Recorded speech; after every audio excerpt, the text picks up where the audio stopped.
இன்னைக்கு நாம மே அழகன் நம்ம கார்த்திக் அப்புறம் அரவிந்த் சாமி அவங்க நடிச்சு வெளியில வந்திருக்க மே அழகன் அந்த ரிவ்யூக்குள்ள போறதுக்கு முன்னாடி லைக் கொடுத்துங்க. இதோட ஒன்லைன் ஸ்டோரி என்னன்னாக்கா, அரவிந்த் சாமி வந்துட்டு சின்ன வயசுல அவங்களோட சொந்த ஊரை விட்டு போற நிலைமை. அப்படி இருக்கும்போது அவரோட தங்கச்சிக்காக திருப்பி வந்துட்டு கல்யாணம் பண்ண வராரு.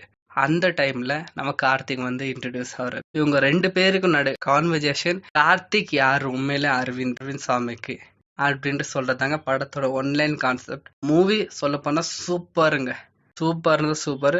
ஃபேமிலி மட்டும் இல்லாம எல்லா டைப் ஆடியன்ஸ்க்கு இந்த மூவி செட் ஆகும். இந்த மூவி பார்க்கும்போது கார்த்திக் பிளேஸ்ல நம்ம எல்லாரும் வந்துருவோம். அரவிந்த் சாமி நம்மளோட கூட இருப்பாரு. அவரை வந்து ஒரு நைட் ஸ்டே பண்ண வைக்கணும், நம்ம கூட எப்படியாவது அவர் டிராவல் பண்ண வைக்கணும். நாம நினைக்கிற தோன்ற வரைக்கும் மூவில கிளைமேக்ஸ் சீன்ல சொல்ற எல்லா விஷயங்கள் நான் பழச நம்மளோட கேரக்டர் நம்மளோட அன்பு கொடுத்துற குணத்தை திருப்பி ரிவீல் பண்ற மாதிரி இருக்கும். ஒரு நல்ல ஒரு குட் ஃபீல் மூவி.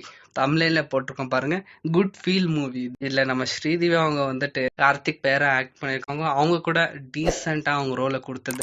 10 வாட்டி கூட ட்ரை பண்ணாங்க இந்த படத்தை. மிஸ் பண்ணிடாதீங்க. இந்த மாதிரி நல்ல நல்ல மூவி அப்பதான் கிடைக்குது. தேங்க்யூ.